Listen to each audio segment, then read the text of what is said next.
Welcome back to episode 35 of Tall Boy Radio. This week we're joined by another guest, and he's going to be talking about a few things such as his Guinness World Record exploits that he did with us and his passion for Chex-It, Cheshire for Life. So let's go around and introduce yourselves. So before we get to Mark, Gaz, tell us a little bit about what you're drinking tonight. Hi guys, great to be back again this week. Looking forward to hearing what Mark has to say regarding his Cheshire for Life. And I am drinking Garden out of official TBR merch. So very tasty it is as well. Is that the first shameless plug there? The first of many. First of many. Andy? I'm on the old rattler today. Focus, that'll be. There we go. Mark, what are you drinking? As you mentioned, I'm as we'll go into detail, I'm the president of Cheshire, so I'm some proper Cheshire beer. So Cheshire Cat by Weewood Ales. Oh, fair play. Nice. Brewed less than a mile from my house. Oh, fair play. And you still living in Chester way, is it? Yeah. Yeah, I'm still in Kelsall currently. Cool. Yeah. Don't want to give away your precise address, you know. They could have it. I'm sure I'm on an MI5 watch list somewhere on the line. I don't doubt that for 1 second. And I am drinking I don't even know how to pronounce it. I should have picked one to pronounce. Pangaean, would you say, Gary? Pangean. There we go. That's me corrected. Pangean. I'm assuming it's some sort of play on the old Pangea continent, maybe. I thought that, but it was the A, the E, then the A that threw me. Maybe. It might not be. I might be wrong. No, I think you're right, dude.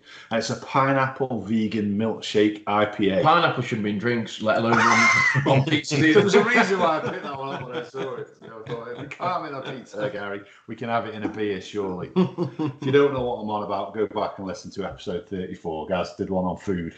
And we had a lively debate, didn't we, on Facebook about that? Yeah, a couple of people sort of listened in and sort of commented. And I got tagged into Facebook and kicked off a lively debate. I think I actually lost in terms of the numbers.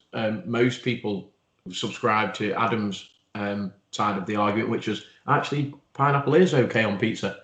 Wholly disagree. We've as the old reduced to clear section used to say, it doesn't. So it used to sell it reduced all the time. So no, it doesn't. I'm with Adam. You can come on again. There we go. Right, before we get talking tomorrow, obviously we've launched, as we said last time, the Tall Boy Radio shop as part of the website. We've also added the blog. We've added a few other things, like you can go on and buy it as a beer if you like, and 50% of any donation you do make to the TBR cause goes straight to cancer charities. And also 50% of any merchandise you buy, I have to say, goes straight to those charities as well. And don't forget if you buy any merchandise, send us in a photo, and the photo that we vote on as being the best photo involving some TBR merch will get a prize. I will quite happily fund a prize. So get those photos coming in, guys, with the merch, and hopefully a prize will be winging its way over to you. And a pineapple pizza. And a pineapple pizza, yeah. that was the prize. You've given it away now. But we've launched a T-shirt. I haven't got it here to demonstrate, but we've got one for your wife as well. Was insistent, wasn't she? Yeah. So obviously with the shop being launched, she was quite insistent that actually my wife Jenny and Kim and Amy should have a range of merch available. So they were known as the TBR Wags. So we sort of had to play around with a couple of ideas, and we came up with a bit of a slogan. Adam came up with it, which is brilliant. I don't mean to brag. I'm a TBR wag, which is mint. So we've got a bit of merch with that as well. So if you are going to buy anything and send us a picture, that's the T-shirt we want to see. That's the T-shirt we want you to buy. It doesn't matter if you're a 6'8" hulk of a guy or whoever. Just buy one of those T-shirts. Like I say, half of it goes to charity. The other half gets plowed back into the cost of doing something different with the podcast. We, three of us, or Weaver, I'm afraid, there's no fee for this. I probably should have mentioned that before we got you on.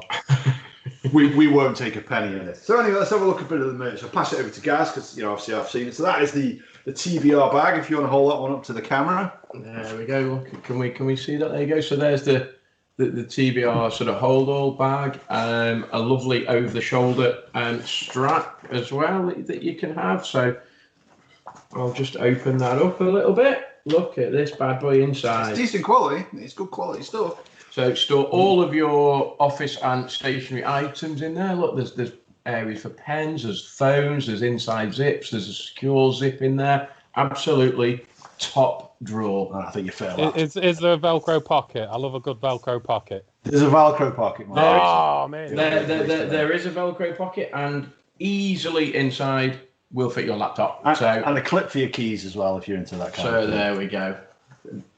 That is a great bit of kit. There's the TBR mug for your breakfast coffee, Gary, if you want to have a look at that one. I'll just get rid of the bag. Look at this one. Newish sort of logo as well. There you go. So the 3 cans represent obviously the three main hosts, so myself, Ad, and Andy.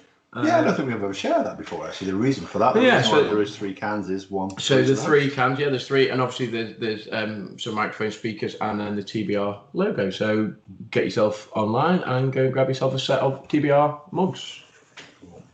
We've got the just last couple here. We've got the hoodie, which again, nice quality hoodie. I think you agree that you can do this in a range of different colours and different styles as well with the hoodie. And I have to say that for the upcoming sort of winter months, there you go. There's a bit of sort of the logo. There you go. You see, range of sizes. Do you say range of colours? Oh. And that is fantastic. And that is definitely a winter warmer. There we go. Last one of the products that's available. That's the faded t-shirts.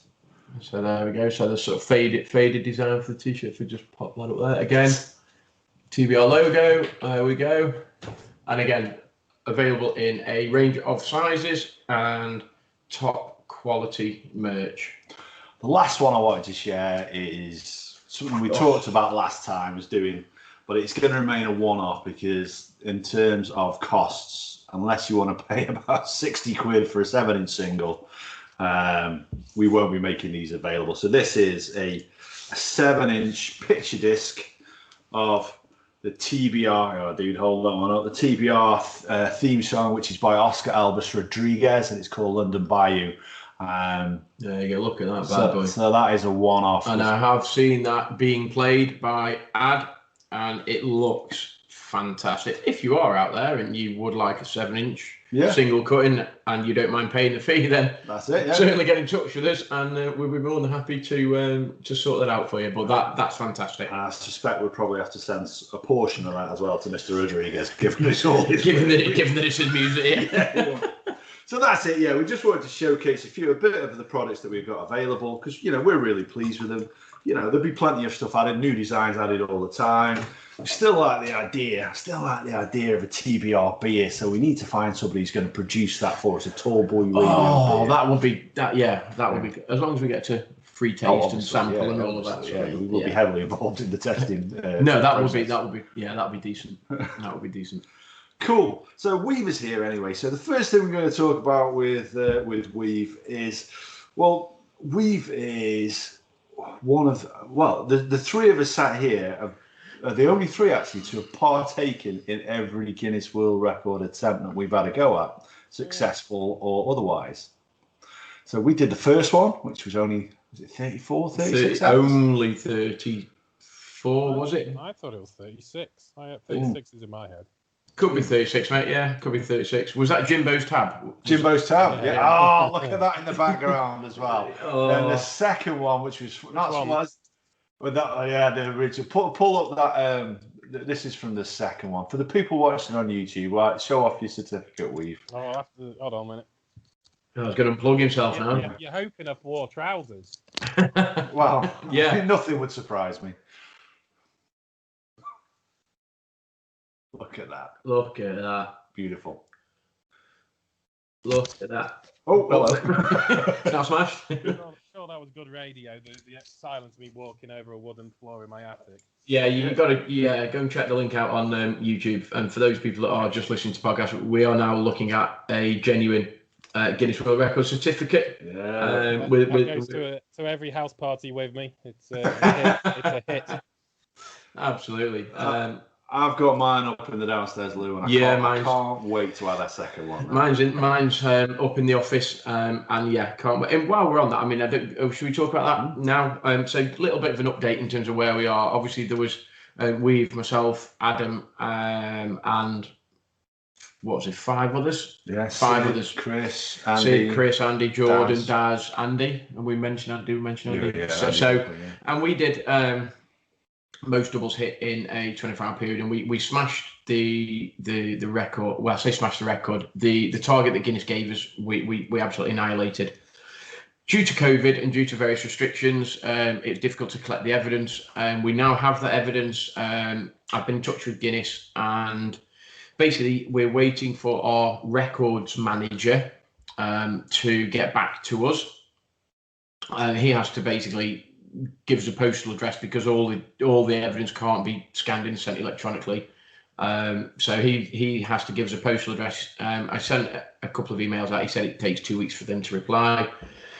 So fingers crossed, within the next sort of week to 10 days, all the evidence is in. It will be verified. We will then have to wait a period of time for Guinness to actually verify. I think last was up to 12 weeks, was it, or something? Weeks, but we have got 12 months to actually submit the evidence. So we're within plenty of time. I'm sure if we asked them, due to COVID and this, that, and the other, in terms of collecting the evidence, we would get an extension. But we're pretty confident that the evidence that we have is tight, is necessary, is what Guinness require. So all systems go. So Big Ray is working on that. He's got all the sort of information that we need to send off. He's got all the witness statements, videos, play. All systems go. We're just waiting for that postal address, because ironically, when you go onto the Guinness website, there isn't one, so you can't find one. I tried contacting their just general inquiries. They then rerouted me through various other different departments, and basically you have to log onto your account, and there's a records manager, and we're just waiting for him to get back in touch with us. So fingers crossed, we'll have it shortly, and assuming everything is okay, we'll be receiving another certificate. And I would love to say that would mean we are multiple world record holders. But obviously the guys in Scotland had something to say about that, and broke the record that we were existing holders for. So we might have to think of something else. I like the idea of being multiple world record holders. I think we can say we're 2 times world record holders. I think that's something we can say. Yeah, I like that. I feared for a second there, Weave, you're going to say, let's have another go at it. We'll have another go. No, I was the only one still awake enough after 24 hours that he was not willing to do any longer. The rest of you are all like, oh yeah, well, we could easily do 50. No, we can't easily. 100% we could do 50 hours. We did 50 hours. We just didn't get... That's true. We did 50 hours. Yeah, well, we did, and an odd skip towards the end. Yeah, that's it. And I've got no desire to do it again. And would there be any difference in just doing an extra 2 or 3 and going through to maybe 10 or 11 o'clock at night instead of stopping at 8 or 9 o'clock? No, 100% we're going to do it again. You know you're going to do it. I know. As soon as you two sign up, then I can't back down. So. There you go. Adam's changed his mind in 2 minutes. No, I'm confident Adam's not going to change his mind. But he always changes my mind, though. So basically, it's his fault. So at least we know who's to blame for this. We will be doing that again, by the way, Weave, and you will be involved. So just bear that in mind. I look forward to it. So anyway, the other reason, actually, no, before we move on to the other reason, tell us a little bit about those Guinness World Records from your perspective as well, dude, because, we've talked a little bit about them. It's always good to hear someone else's perspective. Yeah, well, I don't know, once you've achieved that, or you've done that first Guinness World Record, even the one we did, which wasn't recognised, there's a good sense. I mean, it's raising the money. I think we all did it to raise money for charity on all 3 occasions. Particularly on the last one, I'd say we excelled. I think I raised £200 out of the over 10,000 that was raised. But there's that feeling you get. That's the reason I do it, and I'm sure that's the reason that you guys do it as well. And then there's nothing quite like having that book you have at Christmas, the Guinness World Record, and your name's in it. And I think I've heard previously that Adam, you gave it away to everyone at Christmas. Yeah. I really, what I wanted to do is get it together and everybody sign it, but I thought that was going a bit far. Yeah, well, that would have been cool. But... I think all my friends' children had it, and I signed it. Always keep believing in your dreams. And I hate that song by Journey, but I still quoted it. Nice. The thing for me was, and I've spoken about this before, the raising money is brilliant, but from a personal point of view, when you think about a Guinness World Record, there's nobody on the planet that has officially done what you've done. There might have been people in a drunken stupor in the middle of the outback in Australia or up a mountain in or wherever that, I don't know why I chose Australia then, that's really disparaging, isn't it? So I apologise for the Australian listeners. How to alienate a whole nation. It's all right, we don't have any listeners in Australia.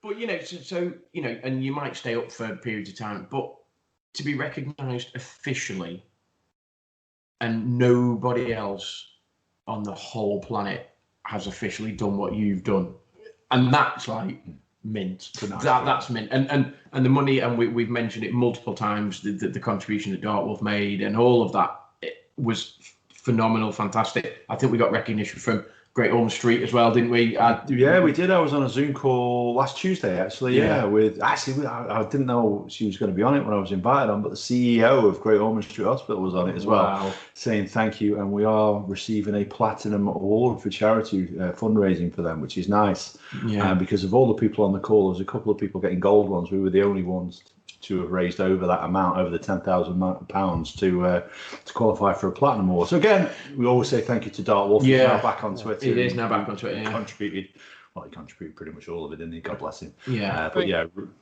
One thing I always find amazing about those records is that I've only met Gaz 3 times, and within those 3 times, it's been 110 hours of his company, which is pleasant. I enjoyed every minute of it, but thanks, 110 hours in just 3 occasions, and we have a long may it continue. Let's look forward to the next one. Yeah. That's a terrifying thought. Let's look forward to the next one. So even with all that, what's he affectionately called? Big Grey. He still thought I was the cameraman when I turned up last time. He did, didn't he? He did. Yeah, you can set your camera up here. I went, oh, okay, yeah. Big Grey, he loves it, doesn't he? He loves getting involved. He loves it. He loved it, didn't he? To be honest, I think he'd be up for us doing it again. Oh, 100%. You know, I mean, he'd love to get involved, wouldn't he? But I mean, obviously, and again, we're sort of going over old ground a little bit, but without, I say obviously he's my old man, but without Big Ray, without Vron, without Helen, without all the other helpers, supporters, without sort of Radley Social Club giving us, you know, effectively free use of their venue for a couple of nights, all the supporters, the families and everything else, everybody that contributed online, whether that be Dartwolf, who was just sensational, down to the smallest contribution of somebody bought perhaps a cake for 50p or £1 or whatever. It was all, when you wrap it all up. And Double Trouble as well, they were fantastic as well. Double Trouble, yeah, absolutely. And obviously we've spoken to Dave from Double Trouble, you know, subsequently, and we've kept in touch with them, and they were fantastic. Sent us some merch for our shirts and all sorts of stuff. So got involved. But the bottom line was we can make such a difference to kids and families' lives. That's the bottom line. Well, funny enough, you say that, actually, one of the things they shared, the money that we raised is going towards a new house that's literally just opposite the entrance to Great Ormond Street Hospital, and they're building living quarters for 10 parents to stay in. So that's phenomenal, isn't it? Really? Yeah, you can do that. And I think we contribute towards that. It does make you sort of humbled, you know, to think that you might have just had a small part, because obviously Great Ormond Street's a fantastic charity and they raise millions of pounds a year and stuff, but just to have like a small part in that is great. You know, it's beyond great. It does give you a sense of sort of pride, I suppose, in a way. Yeah, you know what I mean? I think pride's the right word, actually. That feeling that actually I've done something that's contributed to making a difference that I didn't have to do. Yeah. And it does. I'm never going to meet the people who benefit from it. So that's nice. No, those houses that if that's what they're helping, you know, the money's helping towards. I have a friend. It wasn't Great Ormond Street, but it was I think it was Alder Hay up in Liverpool. Is that Yeah. And their child was born with complications, and they were able to stay there for a month. Next to the kid. Being able to be there in what was the most difficult time in their lives, and hopefully will be their most difficult time in their lives. And I think those places are amazing, and the work they do is really, humbling.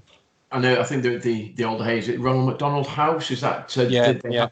That's because obviously, sort of, both of mine, but particularly, sort of, Abigail spent some time there. She had something called an empyema, which is like something on her lungs, and she spent some time there. So we were sort of up and down the motorway for a bit, and the Ronald McDonald House is just fantastic, and the families can for children who were a lot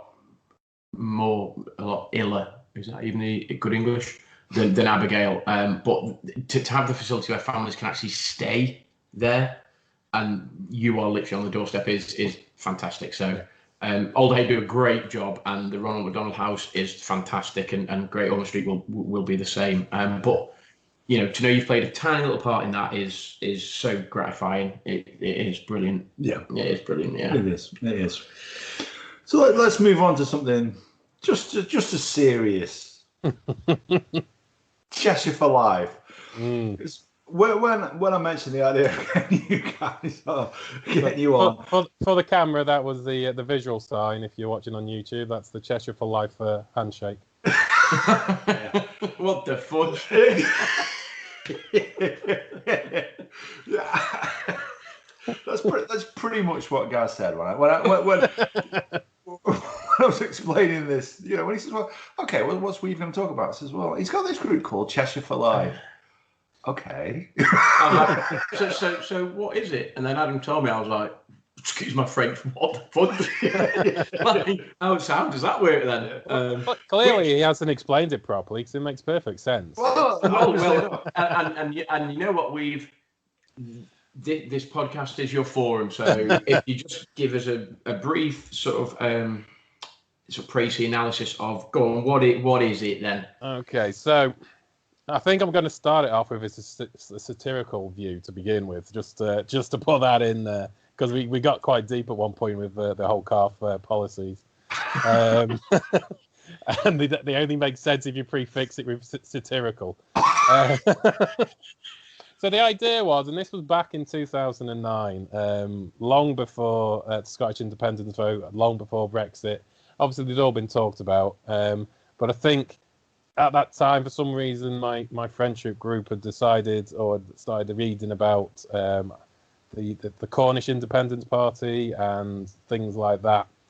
And we decided, if they can do it, so can we, so can Cheshire. And then we started to think, while in the pub drinking, how we would do this. How we was, as you've mentioned, the Chexit. Cheshire leaves the UK. So we came up with some policies. So, if we were to leave, how would we make our money? Well, we're the primary resource of grit salt for the UK. So we would hold that to ransom, a bit like OPEC. We basically become the salt producing company of. So you're now spec. So you're not OPEC. You're spec. Yeah. Just take salt producer. Yes, spec. So we'd be spec. We hold that to go. The other big, most of the grit salt that's now imported from China, that currently doesn't want to be touched. So there's a big opening in the market for that. So we take that over and nationalise that into Cheshire. The country's busiest motorway, the M6. I'm not counting the M25 because I don't think that's quite as busy. Because that doesn't fit. It doesn't fit. So it's the M6, the gateway to the north. That Farewell Viaduct's an important part of that. Clearly, you would make that a toll bridge, charging £10 every time you travel over. It worked for Runcorn. Their economy hasn't died from the new Mersey Gateway Bridge, so it would work. And there's a bridge in Warrington. I don't know if you've ever accidentally driven down this road. It takes you over a thing called Warburton Bridge. Yeah. And it's a family-owned toll bridge. They've built a bridge and they charge you 50 pence a time to go over it. Now, I'm fairly sure it's been around for nearly 60, 70 years. So there's clearly money with bridges in Warrington. That's all. all I'm saying. They do a discount for multiple visits within the same day as well. Oh, They right, do, okay. yeah. My sister-in-law travelled over that bridge, and she sort of said, "Well, actually, I've paid for 3 visits. I'm going to go back again just for the sake of it and get my money's worth out of it." Well, I remember I accidentally drove over that, and I was like, have I got any change? Will they take PayPal? They don't take PayPal. They don't take PayPal. The other thing Cheshire's famous for is obviously we're a millionaires' playground. So we could introduce sort of wag taxes, So unfortunately, your better halves may have to start paying some money towards the upkeep of Cheshire. All the money we were going to make on those T-shirts is gone. It's gone. There's more millionaires here per square mile than anywhere else in the country. So that leaves us to the possibilities of becoming a bit like Monaco, a millionaires' playground. Albeit we've got the River Dee estuary, which it's lovely. It's not quite the Mediterranean, but we can make it. We can make that work. I've never ever heard the Dee estuary compared to Monaco. It's beautiful. It's got varieties of bird life you don't see anywhere else in the world. Yeah. Monte Carlo just can't live up to the bird life. You see, I can see you mocking. I can see you mocking this, and I'm so used to this now. So I've got this. This is not the first time that Cheshire has done this in their history. So I'll move on to this. Is my friend. I would rip this off as in I've done this research, but I've just ripped off a friend of mine, Mr. Francis, and he did some research and found out that twice in the history of Cheshire it's become its own sort of independent state. Is that so right? In 1290, it was classified as a Palatine County.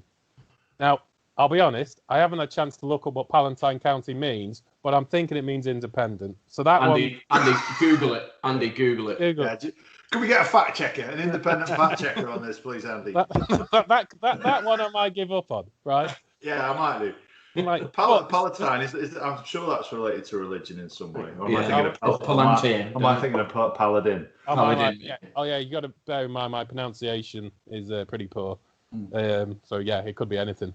But the second time was in 1397. It was actually Richard II granted the county of Cheshire as a principality, very much like Monaco.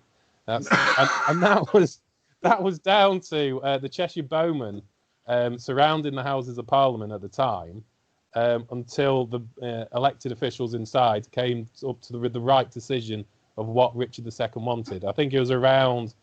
Is the Richard II sort of around the the Civil War kind of era? Am I thinking right? Was Richard II Richard the Lionheart, or am I thinking somebody completely different? That was Richard III, I think, was the Lionheart. Was that Richard III? Right, okay. Was that his dad or something? Yeah. So either which way, my knowledge of monarchs is poor. The bowmen of Cheshire helped him secure the right vote, so he rewarded the county with its as a principality. And from that day on, or once he gave that, he was known as the King of England, the King of France, Lord of Ireland, and the Prince of Cheshire. So there's a history. Now, granted, that only lasted 2 years because 2 years later he was caught and starved to death while he was captured. Our principality was stripped of us. But that was 2 years we won back. That's interesting. English. I didn't know that. I would say, though, if you're thinking of rocking up to the Houses of Parliament with a crossbow right now, it would be ill-advised. Andy, go on, you're dying to tell us what it means. Did you find it or not? I found that on Wikipedia, yeah. It's just a group of noblemen who still swore allegiance to the king, but then given special laws and powers to do what they want with the county. Well, there Independence! Independence! There you go. You see, freedom! I'm not even being funny. If this happens, I'm not watching Weave riding along a horse doing a Mel Gibson impression going, they cannot, they've all freedom with war paint and all sorts of stuff. I thought you were thinking Lady Godiva. No, we don't want that. No, we do not want that. No. That was Coventry, wasn't it? It's close. So, you have a Cheshire for Life group on Facebook, don't you? Is that still active? I know Francis posts in there a lot yourself. it's there. I think a lot of us have all got kids and have grown up a little. So it still exists, and we still meet up once a year. But I think there was a time, and I don't know if we're moving on to this, but I think it was in. I think it was 2011. I'm just going to check. I can't remember. Yeah, 2011. We took it down to the Fringe Festival in Edinburgh to try and spread the good word. It was called the Cheshire Army Liberation Front's inaugural rally. A bit of a mistake because then we realised you pay per letter in on all the flyers, so we could have just put calf and achieved the same thing. But yeah, no, we took it down to the Fringe Festival and tried to entertain some good people down there. And that was about the height of our popularity in terms of. So we lasted 3 years, pretty much like the Principality, thinking about it, in 97. So how many members of this select group do you have? Oh, it's not select. It's anybody can. Yeah, anybody's welcome. Yeah, anybody's welcome. It's mostly friends that I went to high school with. It's really, yeah, and we get together and come up with new plans. One of mine, I've always said, Malta's close to my heart in terms of. I've said if you can take over Malta, you can pretty much take over the world. So that's one of our holiday destinations is to go and take over Malta, and then plan our invasion of Anglesey or something. So assuming this, let's say, gains some legs and revolutionises how each of the counties in the UK operate. Would you be Prince of Cheshire then? El Presidente. El Presidente, yeah. I haven't got royal blood. Right. More of a dictator. Yeah, you see, I have always I'm sort of a mixture of Trump, Gaddafi, and Kim Jong-un. But but the good parts. The good parts of them. Yeah. Kim Jong-un, he's famous actually. For the positive sides of his character. Yeah, his positive outlook. So yeah, no, it'd be chaos. Let's face it. I see myself now after watching the Joker the movie. I see him being more of that kind of rebellion against the world and just pure chaos lying in the streets of Cheshire. But at least we'll be independent. So and may I ask? If you were independent, what would be your capital city? It would be Chester, clearly. Chester, okay, right, Walled City. Walled City, yeah. Yeah, I'll be honest, I would give Alsager away just to maybe get something a little bit... I'd give it away for something a bit better. Your opinion of Alsager is largely based around Radway Club. Yes. I'd swap it for Stockport because we've lost Stockport, and we've been through this before, Adam. You're not sure that Alsager's always been Cheshire all its life, is it? Well, you say this, but I believe you have a magazine published, quarterly magazine, that I wrote an article for. And I never received my copy of. Well, there might be a reason for that, Adam. Is that because you never put it in there? No, it was submitted. Didn't get past the editorial stage. I have these in front of me. Let me just check whether it did make the There was only ever 3 issues. I think there's the Untold issue, which is I'll look through that later. I'll come back to you on that. But no, there was an Untold issue which has got many magical stories within. We've been told. But unfortunately, money didn't allow us to print it that year, and so it sits somewhere, very much like I don't know, like a holy cleric's Bible somewhere in the world that's never been seen. Well, we looked into this, and obviously, Alsager, there is a debate as to whether it is part of Staffordshire or part of Cheshire. Yeah. Do you like oatcakes? Pardon? I do. Everybody likes oatcakes. It's a daft question. It's just whether you put pineapple in is the real question. I don't put pineapple. Wow. No, but there was a plan to add Alsager into Staffordshire in 1974. There was a bill that was put forward, and that is the one that everybody refers to. Interestingly enough, when I looked into it, it was never ratified. So we were never part of Staffordshire, and it was clarified in a later bill in 1982, I think it was, with a number of places which are on border towns. So we've always been in Cheshire, whether you like it or not. Yes, we have an ST postcode. Yeah, I was going to say, so obviously growing up, played a lot of cricket, played for Alsager. We played in the North Staff's South Cheshire Cricket League sort of thing. But I was always under the impression we were inside the Cheshire boundary, but our postcode was ST. Correct. So we were classed as effectively Staffordshire, and our post went down to Stafford or Wolverhampton or where, well, probably Stafford now. And it never went to, is it Crewe, which is the Cheshire sorting office or whatever. So, and it's like, well, would you rather be associated with Stoke or Crewe? Now there's a whole different podcast, you know what I mean? It's like, pick your poison there, you know what I mean? But so we lived inside the Cheshire boundary, but our postcode was ST7, so Staffordshire, which I sort of never really got. So when someone said, like, well, where do you live? I always just say Cheshire. What's your postcode? ST7, Staffordshire. So how does that work then? Yeah. So I never really got that, if I'm honest. Ultimately, it comes down to the constituency. Constituency. Yeah, thanks for that. In terms of which we are in the Cheshire East constituency, so we vote for Congleton Borough Council. Well, it used to be Congleton Borough Council. It's now Cheshire East, isn't it? Congleton Borough doesn't exist, does it? No, anymore? correct. Yeah, so Congleton Borough and then Cheshire East. So it has always been Cheshire, just like Gaz says, because of. I tell you what, this has got a serious tone to this podcast. All of a sudden, we try and fob us off to Staffordshire. Revolt. Well, and that's it. You've got your thinking, you see. Staffordshire is revolting, although there are a couple of aspects. So, Andy, you're in Stockport, yeah? So we'd have them. We'd take Stockport back. So is for the that... Hat Museum. Yeah, for the Hat Museum and Old Tom Beer.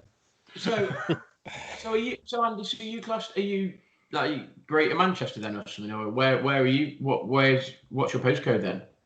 It's SK. So Stockport. So what county are you in then? I don't know actually, because sometimes it's listed as Cheshire and sometimes Greater Manchester. It's weird. It depends where you check. There was this thing where I can confirm it is GMP currently. It has switched back and forth, but currently it's in GMP. When Manchester went into lockdown, there's a lot of people like Stockport, Altrincham, and Hale. Wow, we're not in Manchester. Yeah, we're in Cheshire. Yeah, it's Cheshire. Cheshire. Because I suppose would that be similar to was it the Wirral that used to be classed as Merseyside, but now the Wirral is classed as now Cheshire. That becomes part of it, doesn't it? No. So the Wirral is actually still Merseyside, although they swapped their postcode from an L code to a CH code, and then added £20,000 to their house value. Because you see, so my mum's side of the family come from the Wirral, and I know obviously from sending cards and stuff, their postcode is CH. Yeah. But they're classed as, so their postcode is CH, but they're classed as Liverpool, effectively. Yeah, they are. It's just, I mean, anything north of Neston, if you know the sort of that sort of peninsula. Yeah, anything north of Neston is, and I can't try to think what the other side is. I want to say Hooton, but I think it's even higher than that. I can't think what the other side is, but anything higher north than that goes into the Wirral. Right. Okay. Right. See, I'd take them back as well. I like New Brighton. Well, surely you would take Neston, you would take Heswell, you would take New Brighton, you would take possibly West Kirby. That's a bit scrubby. That's a bit horrible. But so you would take surely parts of the Wirral. Yeah. I like the Wirral. Very good golf up on the Wirral, by the way, actually. So, but yeah, you'd take that. Surely it's part of Cheshire Flies. That would all be part of your. You know, you could take over. That would be our big land grab. That would be our area that we take back. Yeah.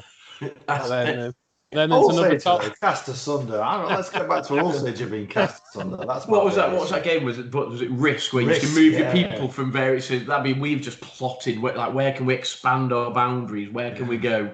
Oh. No, we've met the force of Manchester. We can't go that way. Let's let them boys. You can't, you know, in history has shown you anything. You can't fight too many fronts. You've got to concentrate on which side you're going to go after, and that's what I'm no fool. I know how I'm going to earn what I want. So this Cheshire Flies, is it still active? Is it something that you guys are sort of just put on the back burner until you spot an opportunity? What's the plans in the next sort of 3 months, 6 months, 12 months down the line then? I say, because of my current job role, I'm going to reiterate, this is satirical and none of it is actually true. Because I could see myself having to explain myself to my superiors at work if they ever do hear this. We make it clear we never share who we work for. No, I'm definitely not mentioning that. But no, as I say, I think maybe one day we might go back and try it and do another show up in Edinburgh, because I think that was good fun, and it's funny, it's just about making people think about. And to be fair, I look back and I'm quite proud of the work we did, albeit for 50 pence a show or whatever we were charging. Well, it was free. We hoped you give 50p. Tell us about that, dude. I'm interested to hear about the Edinburgh side of things. Yeah.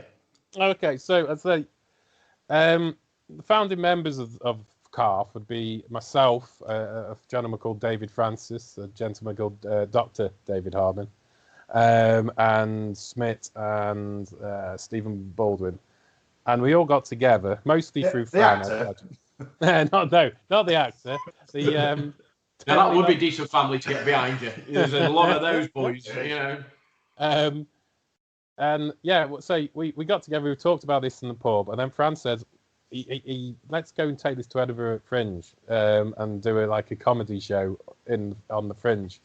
So he wrote it. It is mostly Fran's work. So the way I used to, or the best way to explain it, was the Mighty Boosh meets the In-Betweeners kind of comedy. More to the Mighty Boosh. It ended up with a character called Lumpman Joe, who was he used to live in the salt mines, who got addicted to injecting saline into himself, until up to the point that he sort of exploded because he kept on pumping too much saline into him, which is actually an off joke which I won't go into. Yeah, and we went up to we performed there in 2011, and because we were new to the whole kind of Fringe festival, we said, we'll do every single day. So for every day for the opening of the Fringe, which runs roughly from the first week of August through to the last week of August, so it's a good 3-4 weeks. We said we'd do every single day, which is not, apparently that's what people don't do. So every day we would rock up to this venue called the Buff Club. It's about, I think we were on at 2:00. We'd spend the first hour outside trying to rustle up people to come in with some flyers, going, come and see our show, and people would very often say no. Just very much no. I think we kept on bribing the bar staff that they could come and watch it, and we'd pay them to watch it, so we had people in there. So go on, just let me interject then. Yeah. So surely at that Fringe, you played to know people? No, on the contrary, you always played to. I think there was one day out of the entire month where we had nobody in the room, and people just walk in and watch anything, because it's about if you've ever done the free Fringe. That sounds mint. It does sound mint. That sounds mint. The Fringe it's sort of made up. There's a mixture of the arts festival, and then the free Fringe. Now the festival itself has been going on since 1940s, where they've had various arts, so you could be dance, cabaret, anything artistic they would celebrate. And then back in the 90s, there's a fella called PBH. I don't know his real name, to be fair. He started up the Free Fringe, and he says, I'll take any venue I can find and put anything in there, and people can go and watch it. The only rule he has is it couldn't be blue, and it had to be that a family could go and see it. Yeah. I was very much on the borderline of that, but it still was. Mighty Boosh with the In-Betweeners sounds very borderline. It was very much on the borderline of what he'd accept, although he didn't actually ever come and see us. And so the Free Fringe is performed anywhere. So every pub of any available space will either section it off, put a curtain up, You can be in cellars. You can be in store cupboards. You could be anywhere in this pub that can, wants to host and has any space. Will put you in, and then you can just perform and say PBH. It was called the PBH Free Fringe. He would then sort of give you your slot of when you would perform, and this would be your venue. So for the month, we had the Buff Club, which was home of the Royal Order of the Buffalo. Well, I was going to ask about the name because it's got two different connotations there. There's Buffalo and there's another one. Yeah, it was the Buffalo. It was the Royal Order of the Buffalo, which I believe is actually it's a proper thing. It's a bit like the Masons. Sadly, Edinburgh branch was struggling and needed to find some revenue, so they decided to invite the Free Fringe in to try and get a bit of money in. The year after it closed down, so it wasn't a success for them. How much does it cost then to put on a show? So again, unfortunately, Fran was the money man, which is really ironic if you know him because he has no money. I think if these venues want you in there because they're hoping to make money if people come in and buying beer because there's a rule they're selling you something. So the space is free, and then it's down to this fella to organise who goes where. So to actually go in is free, but once you're there, you've got to really advertise yourself. So you've got to pay to go into the program. Then you've got to do a lot of flyering. If you can fly and stick your posters all over, I don't know, say someone like Dave Gorman's poster. That's what you want to do is just go stick it over everything. Yeah. Then you have a chance of having one person turn up. Nice. And then, as I say, we used to spend a good hour before our shows outside, and I used to dress up in a cow costume, being calf, and just tell some blue jokes, which were not in the show, would get people in to see the show, and then they'd be very upset during the show that it wasn't what they thought it was. You see, it takes a lot of guts to walk out mid show. That's what once you're in, you're in. You see, I like the idea of doing a TBR. It's like a live at the Fringe, and there's just us three sitting there, effectively doing a live. Oh, we do a live podcast. Yeah. Audience interaction. We'll pick a topic that we know we're going to get some interaction in. So, if you're in Edinburgh, Rangers and Celtic or something. Well, I'll probably steer clear of that. Probably Hibs and Hearts. Hibs and Hearts maybe in Edinburgh. Well, actually, Rangers and Celtic might be good in Edinburgh. But yeah, maybe Hibs and Hearts or something, and then dodge the flying glasses as they come on stage. But that sounds mint. Well, just sitting there, just like the three of us, just chatting. Especially with that sounds ace. Our connections north of the border with Double Trouble as well. Well, our connections and this is a strange sort of segue. Is that the guy that I played darts against tonight is a guy called Graham Mitchell, who is the captain of the England Disability Darts team. And I mentioned that we'd had a bit of a sort of connection with Double Trouble, and I mentioned Dave and all this. And I said, listen, Graham, I said, I assumed that you're going to go to the Disability Darts World Cup in Edinburgh next year. And he's like, yeah. I was like, well, you never know. Yeah. I said, in person, as this is a guy that we've, if you're not sure, so obviously with COVID and stuff, there's various darts leagues that you play at home, and you will be fine there. You might need to zoom in on your board a little bit, but basically you play a normal steel tip board, you score on an app called Knacker, and basically they can see your darts going in the board and you can see theirs, and you score. You play against various people in the league set up and stuff, and one of the guys that I play against is Graham Mitchell, who so he's lost an arm, so he's only got one arm, and he's got prosthetic arm and stuff, and he's the captain of the England Disability Darts team. And it's weird because I mentioned getting in touch with Dave Borthwick, who owns Double Trouble drinks, but sponsors the Scottish Disability Darts team, or helps to sponsor. And you just get chatting and stuff, and it's weird. And I said to Graham, it's weird how you make these sort of connections and you sort of put it. So I said to him, actually next year we might be coming to. There's no hotel's booked. Well, we are, the hotel's booked, and we're going. So there will be next year a TBR podcast from the World Disability Darts. 100%. But I also like the idea, and this is where we were leading Mr. Weaver down the question about. Did you notice how we? Yeah, you Yeah. we just segue that in curious. there. We were curious about. I mentioned, we mentioned, didn't we? We chatted on our podcast channel about doing TBR on the Edinburgh Fringe.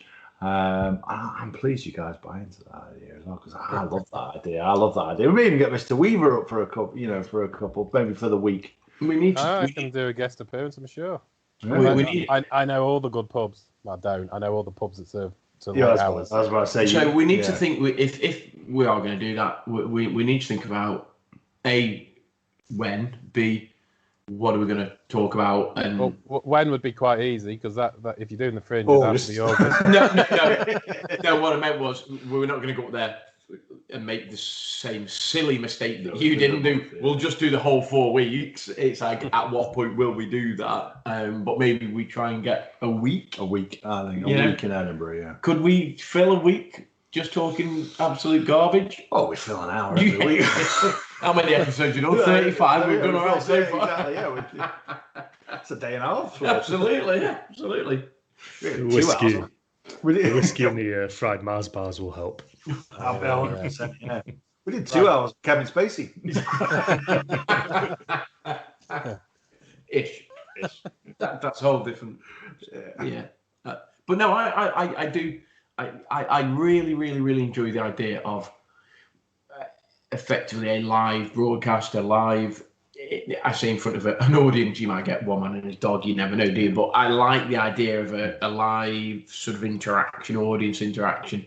And it could just be a Q&A, what are your thoughts on this, what are your thoughts on that? Or it could be this is a topic we're going to start with, but hey, in front of a live audience, you never know where you're going to get. If we were being big heads, we could let the audience pick the topic and then make a mess of that. And then see if we can offend them in some way and make a mess of it. Yeah, no, absolutely. Yeah, I'd be up for that. Yeah, we can offend them. Yeah, that would be, and that's the progression of TBR, isn't it? That would be mint. I mean, we have got planned a couple of outside broadcasts in terms of perhaps post-COVID. Obviously, the Macclesfield bit, the to Edinburgh, so.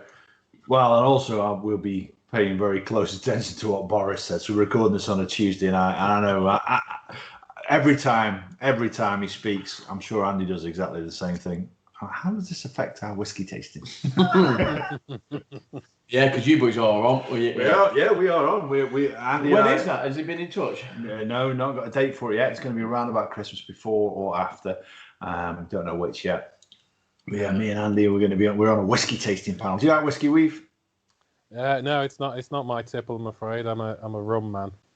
Rum. Well, wow. It's interesting you say that. You see, so I'm not a whiskey guy, but Dave from Double Trouble are launching a new range, and Beans and Andy are sort of on the select tasting panel. Yeah, it's select. Well, there's only a few people. And he did say, we're going to try and get you up to Scotland and stuff. So I'm going to go along as the sober anchor to that show. Sort of, I've only done a couple, and I enjoyed it. Yeah, you'll be leading that one for sure. And I 100% be leading that, because I'm not too sure that these two goons will be fit for much shifting and tasting whiskey most of the day.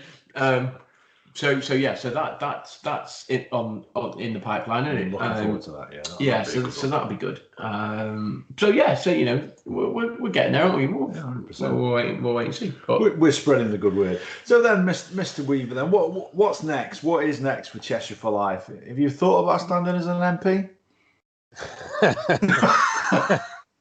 I think, of course, I've thought about it. It would be silly not to.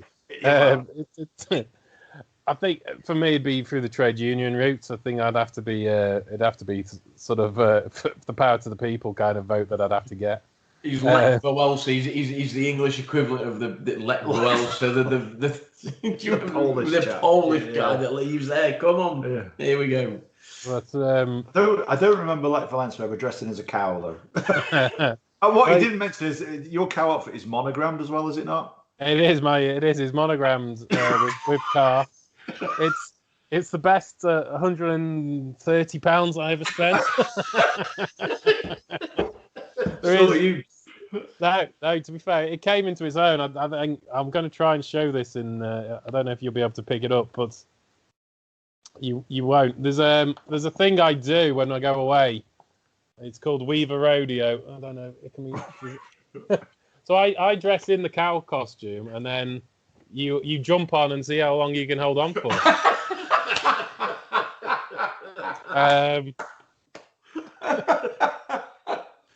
You need to send us that picture so we can put it on our social media. Dude. I'll try and dig it out. That's the photocopy there. But yeah, the Weaver Rodeo. There's videos of it. I've only ever been taken down once. Videos are better. Send us a video if you like. We'll upload that to all the social media and stuff. That'd be brilliant. Yeah, we'll get you favours. Don't you worry, Weave. It's fine. It's much better than naked Weaver Rodeo. That's we don't want that one. That's class. That's brilliant. Please send us that video.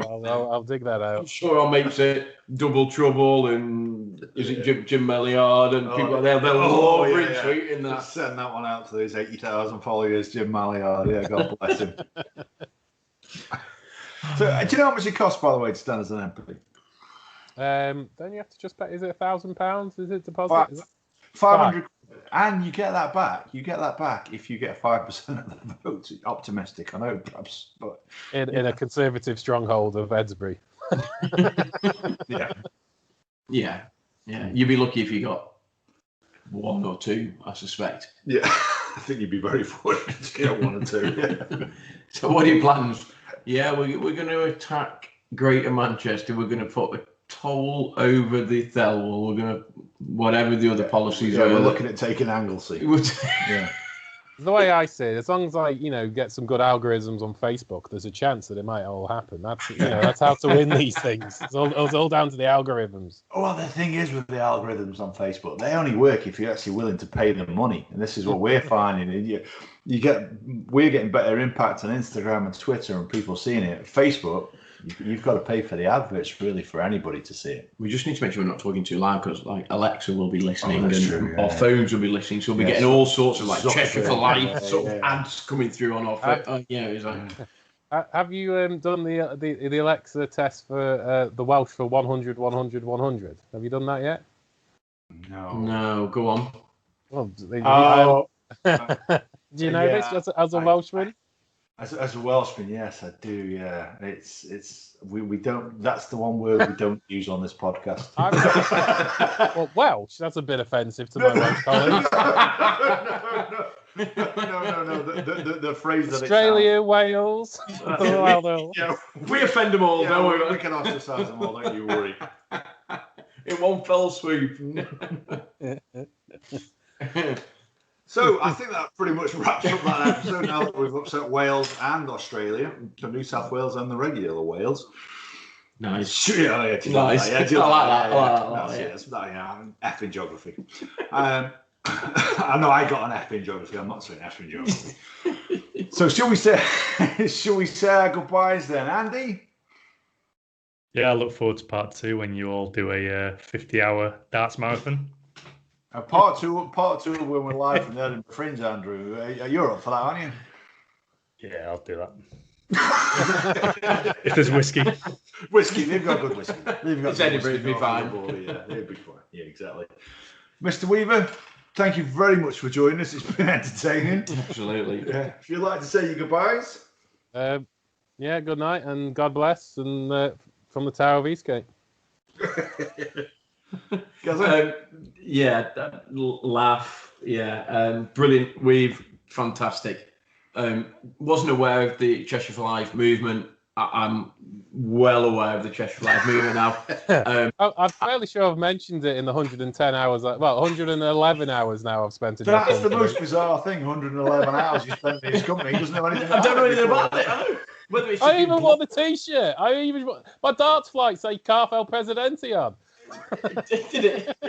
To be fair, I thought we played darts outside, so my recollection is absolutely just like a wretch. But no, loved it. Been brilliant. Really like how it looked at some Cheshire for Life. Look forward to where it's going next, satirically, obviously. So until the next time, guys. Cheers and see you soon. Top man. Can I just say, Adam? I know I'll be honest. I started listening over the last week. So the first podcast I heard was the 9/11 anniversary.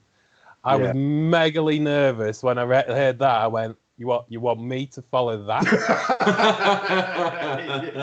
And then luckily there was a food special and Hawaiian pizzas. Yes, So, there we go. Yeah. See, the 9/11 one was probably a little bit of a step outside our comfort zone, wasn't it? Really, that and the COVID one that we did. We did a sort of 2020 sort of COVID stroke sort of Black Lives Matters and the impact that's had on 2020. And it's strange because the 9/11 one was, I suppose, Ken really, and we sort of initially thought it was going to be more of the conspiracy side of 9/11, but actually we ended up talking about not quite deep stuff, but like how it affected us sort of personally and where we were and our recollections, and so that was like not odd or strange, but it wasn't quite the route that I thought the podcast would take. No, we make a section of notes, and then we just we set off talking about about whatever. And that one was out of left field for us, wasn't it? Definitely. Yeah, it was a bit, and we tried to sort of steer clear of like the very political. Yeah. Sort of we talk about just irrelevant stuff, really, so food or beer or whatever. But that was a little bit out of our comfort zone. But actually, the sort of the listening figures and the viewing figures have been really high. Yeah, in the first week, it's our best sort of popular listening figures that we've had, which is interesting. And I'll still say, if there is anybody out there that has listened to the 9/11, particularly if you were affected either personally or you were in America or other countries, and please get in touch with us. Let us know how that affected you. Drop us a message on social media and drop us a comment on our sort of YouTube channels. It'd be great to get some sort of viewer feedback. But yeah, it was a little bit out of our comfort zone, wasn't it? Really. And I thoroughly enjoyed doing it. And I sort of look forward maybe doing one or two others, but we'll wait and see where that goes. Definitely. But you need to listen to more than we've, because not pre me and Andy, because we just talk about rubbish, but the Beanstone stuff, obviously in its previous incarnation, was pretty decent as well. So any of the episodes, was, but we're Tall Boy Radio. We're evolving now. Yeah, we are, and this is our format. And you know nothing about football. I'm just going to say that you know nothing about football. No Liverpool player in the top there. Arsenal, my arse. So, sorry, have we not played 2-1-2? Are we not near top of the? Are we top of the league or are we second? I think we might be second on goal difference. Arsenal played 2-1-2 as well. Oh, Arsenal top. Yeah, I don't know. I've not. No, you're third. We're top. We're second. Who's top? I don't know. You can't. Everton are top by goals scored. There you go. You can't look at the table at this point, but I'm just happy to be up there. We've got a side that are performing and actually look good, and Gabriella, we brought in man of the match on his first 2 games, which is exciting, and he's keeping very quiet after that Palace performance. I'd rather a slow start than we normally do well at the start of the season and then just trail off. But I've stuck the Steelers jersey on as well, because Steelers 2-0, Bears 2-0, 2-0, Lions 2-0, but the other way around. To be fair, the Bears, and this is a slight aside, we might do a bit of an NFL update sort of thing. Oh, definitely. The Bears. On for that one as well. So the first weekend we were 14 points down going into the fourth quarter, and played horrendous. Mitch wasn't having the best of days, and then somehow. Instead of throwing like Stevie Wonder, started throwing like Mitch, and 3 touchdown passes in the final quarter, and we won. This week, we were horrendous again against the Giants, and should have smashed them out of sight, really. And we were winning in the fourth quarter, but then had to hold off some sort of like bit of a Giants comeback. But we did. That's right. And now we're 2-0. And arguably, although I can't remember who all 3 are, but arguably our next 3 games are winnable. Yeah. Knowing the Bears, they'll stuff it up. But actually, in the next 3 weeks, we could be 5-0. Could be playoff bound. Well, I know. Well, Big Ben started. If you look at the starts of Big Ben's throwing games, and he's had 2 very good throwing games. there's only 3 times that he's equalled the record that he's got at the moment. And all 3 times, been in the Super Bowl. Oh, there you go. Never know. So on that note, until next time, when no doubt we'll have plenty more stuff to talk about. Take care.